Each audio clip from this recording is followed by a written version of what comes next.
Liz Argyle from Newark, Ohio, and I'm a property developer doing mostly historic buildings in downtown areas.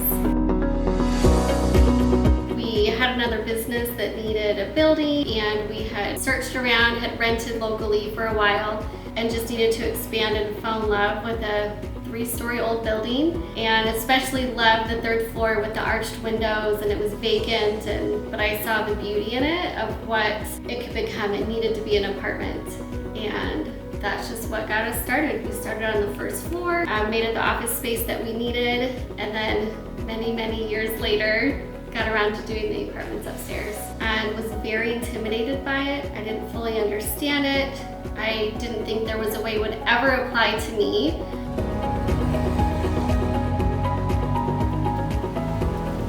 I've used the tax credits on 2 projects. Both of mine were 3-story buildings in downtown Newark. The first one was large, and we did 4 apartments on the 2nd and 3rd floor combined, and it was a big undertaking, and that was my first one. So then we moved on to do a 2nd building down the road that's a 3-story building as well, but just did 1 apartment on the 2nd and 3rd floor and made a cool commercial storefront on the 1st floor.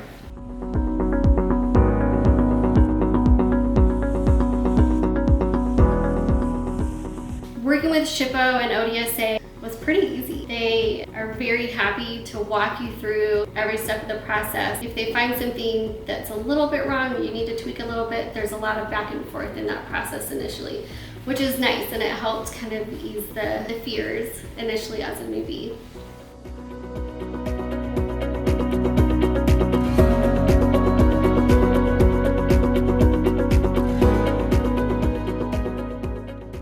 Challenging part of using the historic tax credits is timing. That you just have to be patient and wait. You need to get a building done, a renovation done in 6 months. This program is not for you. And I tell a lot of people that it sounds like a long time, but if you factor in, you have to get your permits, you have to get your drawings, you have to do all these things, you have to line up your contractors.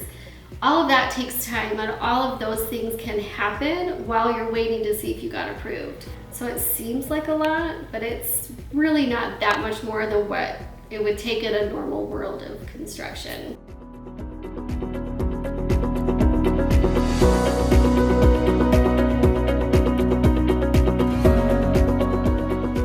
Initially, I did find financing a challenge. I went to the regular big banks that we had been banking with before, and there was no way they were going to loan us this much money to do the building.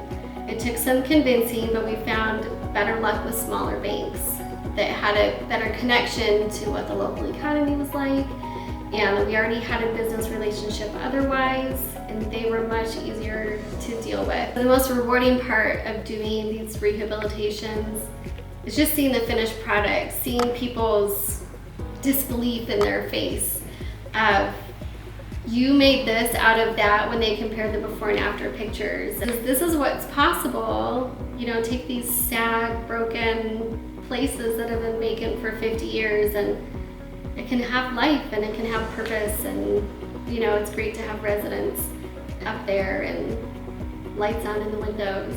Jump in, don't be scared. You have nothing to lose, in my opinion. More so, you're currently losing out on endless income that you could have on those upper floors.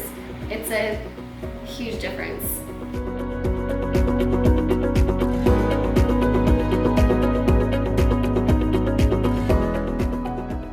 We do have plans in the future to do more projects. We have one that we're trying to get off the ground right now, and after that, it's still in the realm of possibility if we're gonna do more, because it is rewarding work. I do encourage a lot of other building owners to do historic tax credits. I feel like it's a great tool that not a lot of people know about. Every time I look at an empty building, I'm like, that's thousands of dollars of empty space up there.